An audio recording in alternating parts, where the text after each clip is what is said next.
Decir que la humanidad alcanzó la unidad sería una mentira a medias. Nadie puede borrar las cicatrices de siglos de guerra, traiciones, ambiciones y cadenas rotas. Lo cierto es que el camino hacia aquella unificación fue más una marcha interminable de sufrimiento que un pacto voluntario.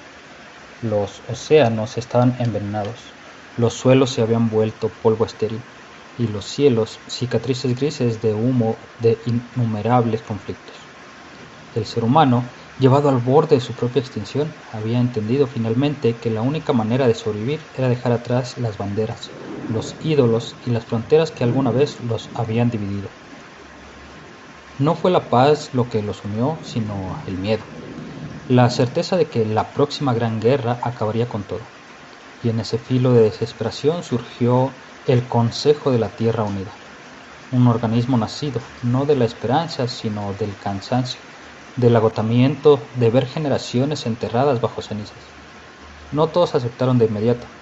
Hubo rebeliones, enclaves que resistieron la integración, líderes que clamaban que la identidad no debía sacrificarse, y cada uno de ellos fue silenciado por el peso de la humanidad, que ya no podía tolerar disidencias que le acercaran al suicidio. Pasaron décadas reconstruyendo lo que se había construido 1000 veces antes. La tecnología, que había sido usada como arma, se convirtió en el martillo y el cincel para forjar el futuro común. Las primeras ciudades orbitales se alzaron como monumentos al nuevo espíritu. Estaciones no propiedad de una nación, sino de todos. Hubo lágrimas, hubo sangre, pero lentamente lo imposible se volvió costumbre. Pensar en nosotros y no en ellos. Cuando por fin, después de siglos de lucha interna, la humanidad alcanzó la vista hacia las estrellas. Lo hizo con un anhelo que ninguna otra especie podía comprender. No conquistar, no someter, sino encontrar compañía. Cada humano, en lo profundo de su memoria colectiva, guardaba el recuerdo de la soledad que había significado la división. La esperanza era simple y poderosa, que allá afuera hubiese alguien más y que ese alguien no repitiera los errores que ellos habían cometido. Los primeros motores de salto se encendieron con ceremonias que parecían rituales. Los líderes, ya no presidentes ni reyes, sino guardianes de la especie, hablaban de hermandad cósmica. El primer contacto era esperado como el fin de un viaje de redención, un reconocimiento de que la humanidad había superado su infancia sangrienta y ahora merecía un lugar en la familia galáctica. Sin embargo, la verdad aguardaba al otro lado de las rutas estelares. En las primeras expediciones, los exploradores humanos captaron transmisiones, lenguas extrañas, gritos, órdenes militares, cánticos de guerra. Al acercarse a los sistemas habitados, los cielos no estaban llenos de faros de bienvenida ni de diplomáticos ansiosos, sino de cruceros en ruinas, astilleros armados, naves que patrullaban no en busca de amigos, sino de enemigos. El primer contacto directo no fue con embajadores, sino con un convoy de refugiados alienígenas que huían de un conflicto en curso. Eran criaturas altas, de piel grisácea y ojos dobles, que miraban a los humanos con un terror confundido. Apenas lograron comunicarse lo suficiente para entender lo esencial. Su mundo había sido arrasado por otra especie que reclamaba soberanía sobre el sector. Aquellos refugiados no pedían amistad ni intercambio cultural, ni curiosidad científica. Pedían armas, pedían soldados, pedían que los humanos eligieran un bando en una guerra sin fin. El shock fue devastador. La humanidad había cruzado la oscuridad esperando hallar manos extendidas y lo que encontró fueron puños cerrados. Una galaxia rota, fragmentada en miles de facciones, imperios y repúblicas que no conocían paz. No había un consejo galáctico ni un foro común, ni siquiera treguas estables. Solo guerra perpetua, conflictos heredados por generaciones enteras de especies que ya ni recordaban cómo habían empezado las hostilidades. Los altos mandos de la Tierra Unida recibieron la noticia con incredulidad. Habían creído que su sufrimiento les había enseñado una lección única, que los haría distintos, que los redimiría frente a quienes existían más allá, pero lo que encontraron fue un espejo deformado, razas que habían conocido la vastedad del espacio antes que ellos y que aún así no habían aprendido nada. Hubo un silencio amargo en el consejo. Por primera vez en generaciones se sintió que la unificación humana no había sido una victoria, sino un engaño, y una pregunta se instaló en la mente de todos. ¿Era la humanidad demasiado ingenua para pensar en paz o era la galaxia demasiado enferma para entenderla? El Consejo de la Tierra Unida debatió durante semanas. Las imágenes de los refugiados alienígenas pedían a gritos una respuesta. Estaban hambrientos, agotados y aterrados, pero su súplica no era la de una alianza amistosa, sino la de combatientes desesperados que necesitaban más carne para la trituradora de su interminable guerra. Y allí surgió el dilema. Si la humanidad entregaba armas, se convertiría en parte del ciclo. Si se negaba, quedaría marcada como débil o indiferente. Finalmente, se decidió que el primer paso no sería militar, sino diplomático. La humanidad había sufrido demasiado como para entrar a ciegas en un conflicto que ni entendía. Se organizó entonces una misión sin precedentes. El primer enviado interestelar, una nave diplomática construida no como un crucero de guerra, sino como un templo a la intención del diálogo. Su estructura era elegante, con superficies reflectantes que no portaban símbolos bélicos, sino la insignia de la Tierra Unida, un círculo entrelazado, representación de la unión alcanzada. El objetivo era claro, presentarse ante los poderes galácticos como una voz distinta, no como mercenarios, no como saqueadores, ni como conquistadores. Los humanos querían mostrar que venían con otra idea en mente, la paz como forma de convivencia. Pero pronto se encontraron con la primera pared, la coalición Tasari, un imperio de reptiloides de escamas negras, interceptó sus transmisiones con un mensaje que los traductores universales apenas podían lograr convertir en palabras. Toda nave sin bandera de guerra es sospechosa. Declarad vuestra lealtad y preparaos para ser destruidos. El capitán humano, Elena Suárez, no respondió con amenazas ni con súplicas. Ordenó transmitir en abierto a todas las frecuencias en todos los canales disponibles. No venimos a escoger un bando, venimos a hablar con todos. La humanidad no desea someterse ni someter a otros. Queremos ofrecer otra opción, el diálogo. El mensaje, en la lógica de los humanos, era simple, pero en la lógica de la galaxia por siglos de conflictos, era casi un insulto.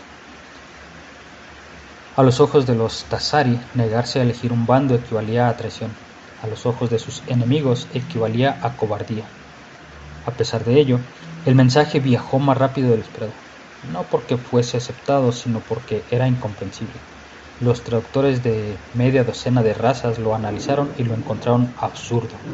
Una especie recién llegada al escenario galáctico que había aprendido a cruzar el vacío apenas unas décadas antes, atreviéndose a hablar de paz en un universo donde ni los ancianos imperios recordaban un día sin sangre, era ridículo, casi ofensivo.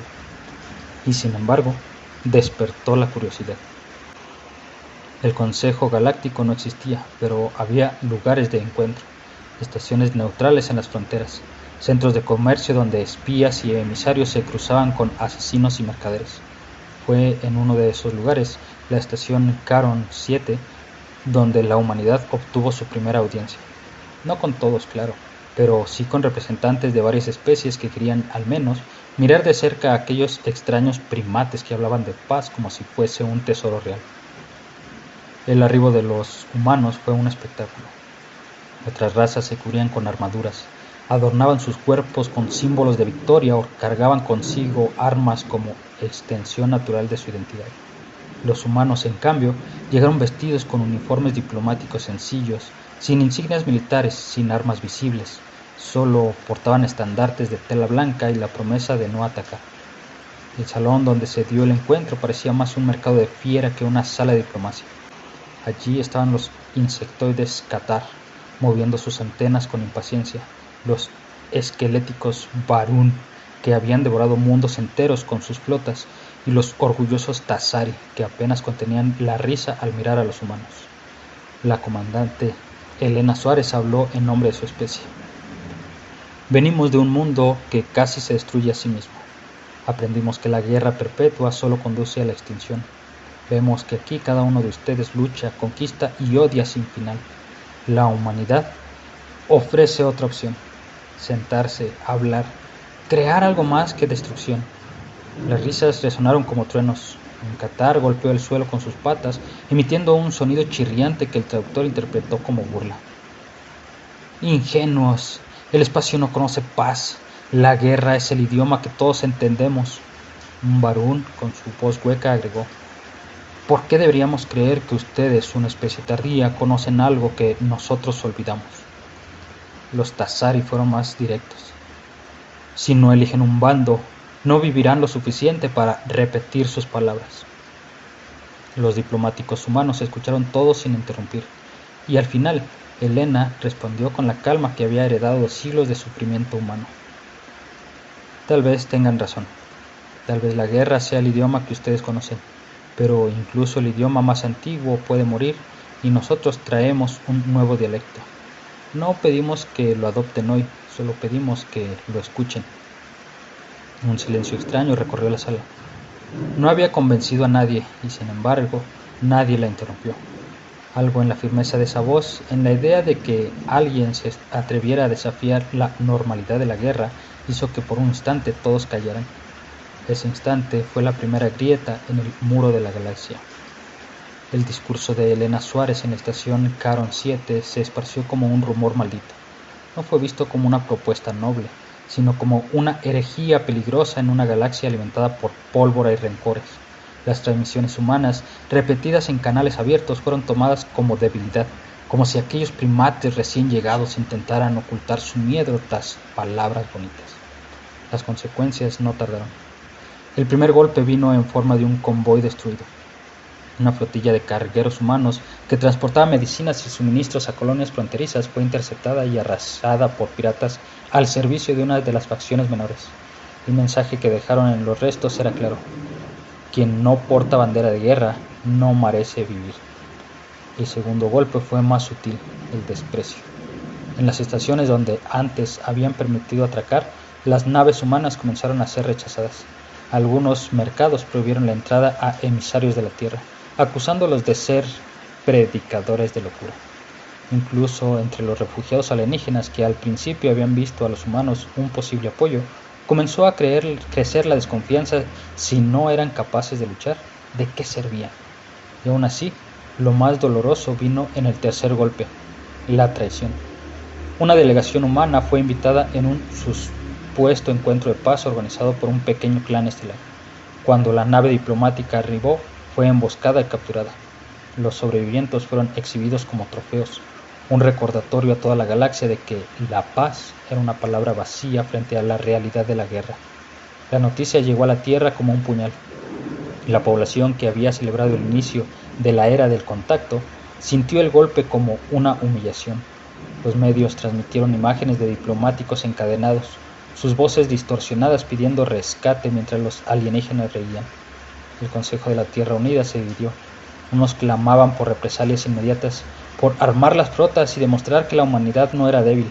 Otros se aferraban a la idea de que responder con violencia sería repetir los errores del pasado. Las calles se llenaron de manifestaciones. En las pantallas se leía frases como «nunca más humillados» y «si el universo solo entiende la guerra, hablaremos en su idioma». Los veteranos de las antiguas guerras terrestres advertían: la paz es un ideal, pero la supervivencia es una necesidad. Fue entonces cuando ocurrió lo inevitable. Un destructor humano, el ESU Resolute, recibió la orden de proteger un convoy de ayuda en la frontera. Cuando una patrulla Tazari intentó detenerlos y exigir lealtad, el comandante humano dio la orden de nunca antes se había pronunciado desde que la humanidad entró a la escena galáctica. ¡Fuego! Los cañones dispararon, el vacío se iluminó y la primera sangre extraterrestre cayó bajo armas humanas. El evento dividió aún más a la humanidad. Algunos lo celebraron con júbilo. Al fin habían dejado claro que no eran presas fáciles. Otros lo lamentaron como el principio del fin, un paso irreversible hacia el mismo ciclo de violencia que tanto habían jurado evitar. Pero lo que nadie pudo negar fue el cambio. Desde aquel día, las colonias humanas comenzaron a fortificarse. Se reactivaron fábricas de armas que habían estado inactivas durante décadas. Los discursos en el Consejo ya no hablaban solo de paz, sino de defensa justa y de neutralidad armada. Las academias militares recibieron a una nueva generación de cadetes que ya no querían ser diplomáticos, sino soldados. El ideal de la paz no murió de inmediato, pero empezó a transformarse. En boca de algunos líderes pasó a sonar menos como una convicción y más como una máscara. Queremos paz, pero la haremos respetar con fuego si es necesario. Los ataques y los desprecios habían sembrado una semilla peligrosa en el corazón humano, y aunque la humanidad aún se negaba a declararse un imperio, lo cierto es que ya había aprendido la primera lección de la galaxia, que la paz en un universo roto solo sobrevive si la sostienes con el filo de una espada. La primera vez que los humanos dispararon contra una nave alienígena, muchos creyeron que era un accidente, un hecho aislado que pronto sería condenado y olvidado. Pero la historia no se escribe con accidentes, sino con consecuencias, y aquel disparo encendió una chispa que no se apagó. El Consejo de la Tierra Unida dejó de debatir lo inevitable. La paz que habían predicado no era comprendida por ninguna especie, y los humanos ya no podían permitirse la ingenuidad. Si querían sobrevivir, debían hablar el idioma que la galaxia entendía, la guerra. Pero a diferencia de las demás razas, la humanidad traía un arma distinta a cualquier otra. No eran sus naves ni sus cañones, aún primitivos en comparación con imperios milenarios. Era su experiencia, su memoria colectiva de siglos de autodestrucción, de guerras mundiales, de genocidios y reconquistas. El ser humano no solo sabía luchar, sabía ganar en el caos. Las primeras campañas fueron defensivas. Colonias humanas atacadas respondieron con una ferocidad inesperada. Los enemigos esperaban resistencia débil, pero encontraron soldados que luchaban como si el suelo mismo fuera sagrado, como si cada pérdida fuese personal. Batallas que habrían terminado en días para otros imperios se extendieron por meses, con humanos rehusándose a ceder una sola pulgada de territorio. Lo más inquietante para sus enemigos, cuando los humanos vencían, no arrasaban mundos indiscriminadamente. Imponían treguas, establecían orden, forzaban el silencio de las armas. El eco de estas victorias se expandió. Una flota Tassari, que durante siglos había arrasado sin oposición, fue detenida en seco en el cinturón de Helion por apenas una docena de naves humanas. Allí, en lugar de rendirse tras quedar superados, los humanos activaron tácticas suicidas, arriesgando todo por la victoria.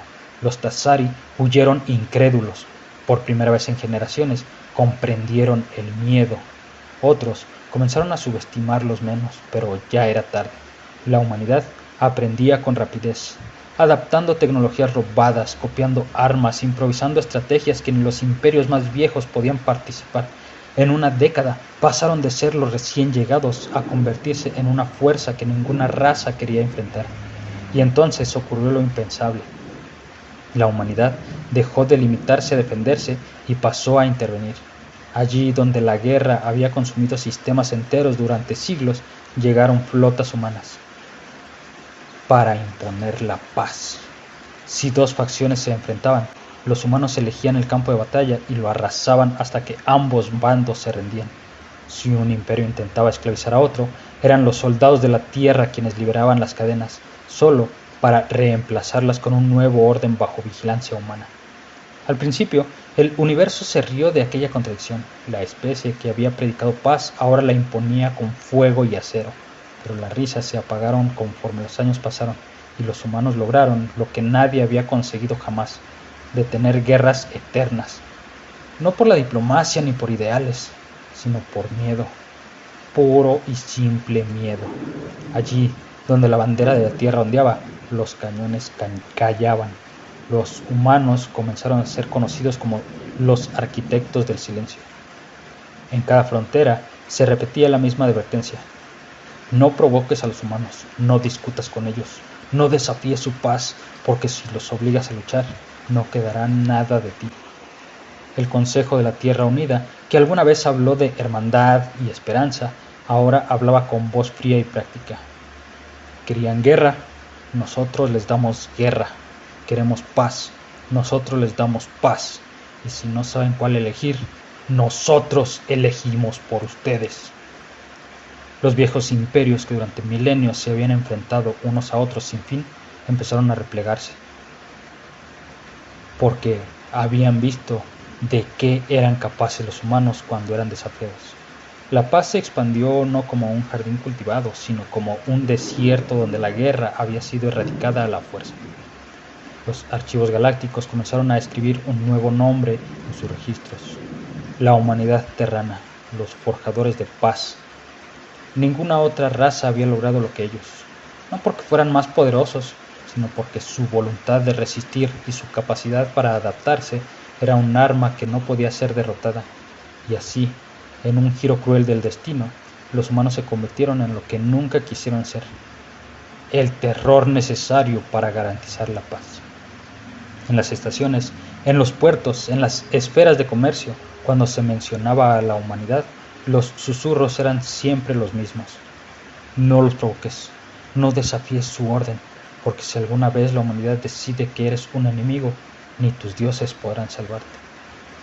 Y así, con la sangre de miles de mundos y el silencio de millones de armas, la humanidad cumplió al fin su sueño de unidad y de paz, una paz absoluta, una paz temida.